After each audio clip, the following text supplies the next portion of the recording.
Saatnya berpetualangan, datang ke Taman Pelangi. Yeah, so I turn right cheek on the hoe like do do do do do do do do do do. Then I turn left cheek on a nigga like do do do do do do do do do do. Top rock on the ass like ooh.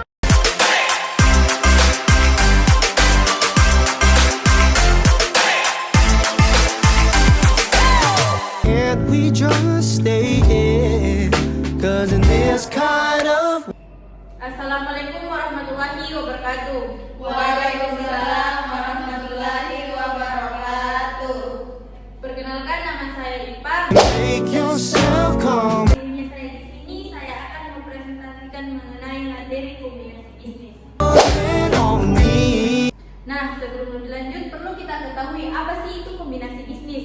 Nah, kombinasi bisnis sendiri adalah pernyataan dua atau lebih perusahaan yang terpisah menjadi satu entitas ekonomi karena satu perusahaan menyatu dengan perusahaan lainnya untuk memperoleh kendali atau aktiva dan operasi dari perusahaan lain. Nah, adapun alasan pentingnya kombinasi bisnis. Nah, secara umum tujuan dari kombinasi bisnis adalah meningkatkan profitabilitas dan efisiensi. Sedangkan secara khusus, kombinasi bisnis dilakukan untuk penghematan biaya, mengurangi risiko, mengurangi penundaan beroperasinya perusahaan, menghindari pengambilan alih oleh perusahaan lainnya, dan memperoleh aset terwujud. Adapun jenis-jenis dan bentuk kombinasi bisnis. Nah, jenis-jenis dan bentuk kombinasi bisnis ini terbagi atas 3. Kalau jenis kombinasi bisnis, yang pertama itu penggabungan horizontal dan penggabungan vertikal dan konglomerat. Sedangkan bentuk kombinasi bisnis terdiri terbagi atas 3, yaitu akuisisi, merger, dan konsolidasi. Selanjutnya, pengendalian kombinasi bisnis. Pengendalian kombinasi bisnis dalam PSAK 22 revisi tahun 2010 mensyaratkan bahwa kombinasi bisnis hanya terjadi jika satu entitas mengendalikan entitas lain. Pengendalian ini dapat diperoleh dengan kepemilikan hak suara atas entitas lain. Nah, selanjutnya yaitu mengenai konsep akuntansi. Nah, konsep akuntansi kombinasi bisnis sebagai transaksi di mana pihak penguasisi memperoleh kendali atas satu atau lebih bisnis. Ini mencakup penggabungan usaha yang menghasilkan satu entitas tunggal, tidak memerlukan perubahan badan hukum sebelumnya. Nah, sedangkan latar belakang munculnya akuntansi bisnis yaitu merupakan topik yang penting dan menarik dalam teori praktek akuntansi. Nah, topik ini kompleks dan kontroversial karena melibatkan transaksi keuangan dengan nilai besar dan memiliki pengaruh terhadap nasib perusahaan dan perbedaan metode akuntansi yang dapat mempengaruhi kepentingan keuangan individu dan rencana akhir kombinasinya.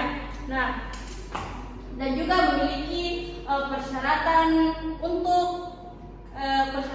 sebagai akuntansi yang telah melakukan kombinasi bisnis, di mana telah mengalami perkembangan seiring waktu, dimulai dengan metode penyatuan usaha dan kemudian beralih ke metode akuisisi. Nah, selanjutnya yaitu perlakuan akuntansi untuk kombinasi bisnis dengan metode akuisisi. Nah, berdasarkan paragraf 4 menurut PSK 22 disebutkan bahwa entitas pencatatan setiap kombinasi bisnis dengan menerapkan metode akuisisi, bahwa metode akuisisi atau sering juga disebut dengan Verhoeven method menggunakan nilai wajar sebagai dasar pencatatannya. Nah, seperti yang diketahui bahwa nilai wajar yang digunakan adalah nilai wajar pada tanggal akuisisi. Nah, dalam kombinasi bisnis, menurut PSAK mensyaratkan pencatatan transaksi dengan menggunakan metode pembelian atau metode akuisisi. Selanjutnya, penerapan metode akuisisi ini mensyaratkan ada beberapa persyaratan, yaitu 4 persyaratan. Yang pertama yaitu mengidentifikasi pihak pengakuisisian atau entitas yang pengendaliannya atas pihak yang diakuisisi. Sedangkan yang kedua itu penentuan tanggal akuisisi atau tanggal pihak pengakuisisian memperoleh pengendalian atas pihak yang diakuisisi.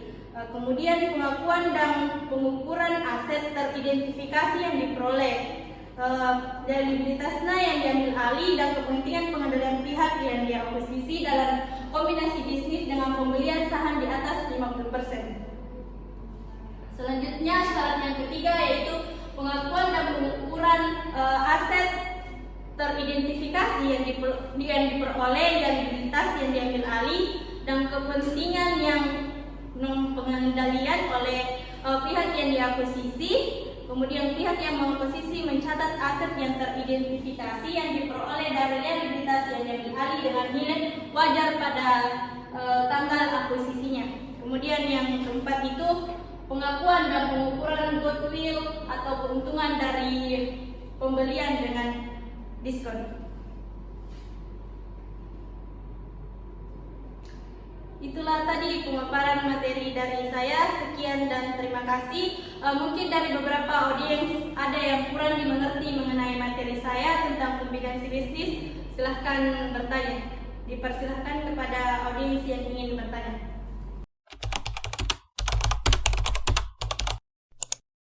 Saya, Dipersilahkan.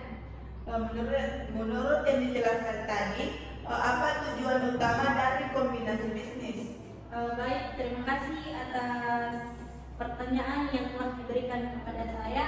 Di mana pertanyaannya mengenai apa tujuan dari kombinasi bisnis sendiri. Nah, dalam tujuan kombinasi bisnis sendiri itu mungkin bisa dilihat dari PPT saya sendiri, di mana tujuannya itu untuk meningkatkan profitabilitas dan efisiensi. Sedangkan tujuannya yang secara khusus itu kombinasi bisnis dilakukan untuk penghematan biaya, mengurangi risiko, mengurangi penundaan beroperasinya perusahaan, serta menghindari pengambilan oleh perusahaan lainnya dan memperoleh aset tidak terwujud. Bagaimana dengan saudari? Apakah Baik, jawabannya saya terima. terima kasih atas pertanyaan dan jawaban saya juga sudah diterima. Selanjutnya untuk pertanyaan kedua, saya sarankan kepada yang lain, apakah masih ada yang ingin bertanya? Baik, terima kasih atas kesempatan yang telah diberikan. Pertanyaan saya yaitu apa perbedaan antara merger dan akuisisi? Baik, terima kasih atas pertanyaan yang telah diberikan kepada saya, di mana pertanyaannya itu mengenai berdasarkan bentuknya, berdasarkan bentuknya kombinasi bisnis. Nah, berdasarkan bentuknya kombinasi bisnis itu terbagi atas 3, akuisisi, merger, dan konsolidasi. Sedangkan pertanyaan yang diberikan oleh saudari mengenai apa perbedaan dari akuisisi dan merger saja. Nah, langsung saja, merger itu adalah penggabungan dua perusahaan atau lebih untuk membentuk perusahaan baru. Sedangkan akuisisi itu adalah tindakan atau perusahaan untuk membeli perusahaan lain dan menjadikannya bagian dari perusahaan yang mengakuisisinya. Mungkin itu saja yang bisa saya berikan jawaban. Bagaimana dengan saudara, apakah sudah menerima jawaban saya? Baik, terima kasih. Ya, diterima. Just like a movie scene. Itulah tadi yang dapat saya sampaikan mengenai materi kombinasi bisnis. Nah, adapun kesimpulan yang dapat diambil dari materi saya, di mana yang seperti kita ketahui bahwa kombinasi bisnis adalah strategi yang melibatkan penggabungan dua atau lebih perusahaan untuk membentuk satu entitas yang lebih besar. Nah, terdapat beberapa jenis kombinasi bisnis yang seperti kita ketahui tadi, yaitu penggabungan horizontal, vertikal, dan kolaborasi. Sedangkan bentuknya juga terbagi atas 3, yaitu akuisisi, merger, dan konsolidasi.